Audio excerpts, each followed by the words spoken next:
আজকে পাহাড়ে অশান্তি কেন? কি এমন ঘটনা হয়েছে এই পূজার সময়? সেখানেও তো অনেক হিন্দু সম্প্রদায়ের মানুষ আছে, সেখানে হঠাৎ করে অশান্তি তৈরি করা হলো কেন? সারা দেশকে ওই দিকে দৃষ্টি নিবদ্ধ করা হলো কেন এই উৎসবের মুহূর্তে? এটা পরিকল্পিত। বাংলাদেশকে অস্থিতিশীল করার একটা জাতীয় আন্তর্জাতিক চক্রান্ত। যারা শেখ হাসিনার পতনকে মেনে নিতে পারেনি তারাই এই চক্রান্ত করে যাচ্ছে যে এই দুর্গাপূজার সময় এমন কিছু ঘটনা ঘটাতে হবে যাতে বাংলাদেশের ভাবমূর্তি নষ্ট হয় বিদেশে। ৭১ সালে যে যুদ্ধ হয়েছে হানাদার বাহিনীর বিরুদ্ধে, এই যুদ্ধ তো হিন্দু মুসলমান একসাথে লড়াই করেছে। এখানে তো কোনো সাম্প্রদায়িক বিভাজন হয়নি। আমরা স্বৈরাচারের বিরুদ্ধে লড়াই আমরা একসাথে করেছি। আপনি সেটা ৯০ সাল হোক আর ২০২৪ সাল হোক। আমার সাথে গ্রেপ্তার হয়নি জয়দেব, আমার সাথে গ্রেপ্তার হয়নি অমরেন্দ্র দাস অপু, আমার সাথে গ্রেপ্তার হয়নি নিপুণ রায় চৌধুরী। গ্রেপ্তার হয়েছে মেয়েদের কারাগারে।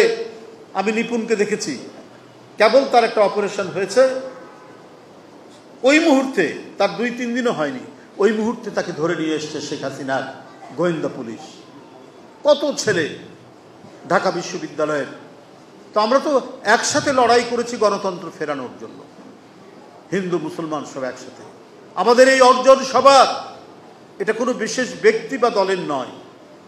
এটা যেমন গণতন্ত্রের জন্য যে রাজনৈতিক দলগুলো লড়াই করেছেন তাদেরও যেমন অর্জন, গোটা গণতান্ত্রিক সংগ্রামকে যিনি সংগঠিত করেছেন দূরে হলেও আমাদের ভারপ্রাপ্ত চেয়ারম্যান তারেক রহমান, ঠিক তেমনি এখানে হিন্দু মুসলমান বৌদ্ধ খ্রিস্টান কাঁধে কাঁধ মিলিয়ে আমরা হাসিনাকে পতন করতে আমরা সক্ষম হয়েছি। কেন? যে এই দেশটা যদি স্বাধীনতার জন্য সবাই একসাথে লড়াই করতে পারে, আবার নয়া উপনিবেশ তৈরির জন্য যদি কেউ চেষ্টা চালায়, সেটাও তো রুখবে একসাথে হিন্দু মুসলমান সবাই মিলে। এই অঙ্গীকার এবং এই আকাঙ্ক্ষা, এই সাহস সবাই একসাথে আমরা পোষণ করি। হাসিনা ক্ষমতায় থাকতে চেয়েছেন তিনি তার রাজত্ব কায়েম করার জন্য।